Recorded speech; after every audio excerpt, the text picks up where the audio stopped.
हिंदू धर्म में माता वैष्णो देवी सबसे पूजनीय देवी देवताओं में से एक हैं।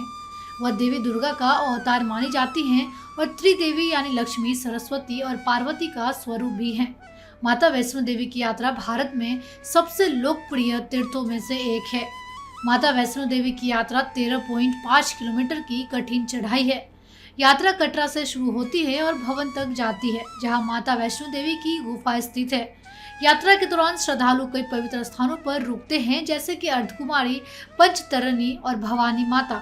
कहते हैं जो भी व्यक्ति माता वैष्णो देवी के दर्शन करने के बाद भैरवनाथ के दर्शन किए बिना लौट आता है तो उसकी मनोकामना पूरी नहीं होती।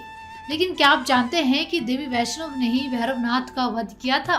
लेकिन कैसे, और फिर उन्हें ये वरदान कैसे मिला कि माँ वैष्णो देवी के दर्शन करने आए भक्त भैरवनाथ के भी दर्शन करेंगे? ये बेहद रोचक कथा है, आइए जानते हैं। पौराणिक कहानियों के अनुसार एक बार माँ वैष्णो देवी के भक्तों ने नवरात्रि पूजन के लिए कन्याओं को बुलाया। माता रानी कन्या का रूप धारण कर वहां पहुंची।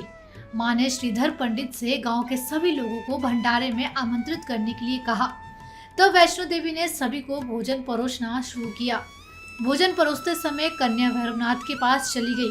भैरवनाथ भोजन में मांस मदिरा के सेवन की जिद करने लगा। कन्या ने उसे समझाने का प्रयास किया।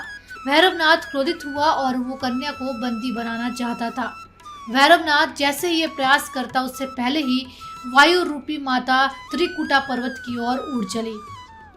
इसी पर्वत की गुफा में पहुंचकर माता ने 9 महीनों तक तपस्या की और उस समय हनुमान जी अपनी माता की रक्षा के लिए उनके साथ थे।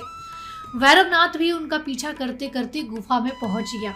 तब वैष्णो देवी ने माँ दुर्गा का रूप धारण किया और भैरवनाथ का संहार किया।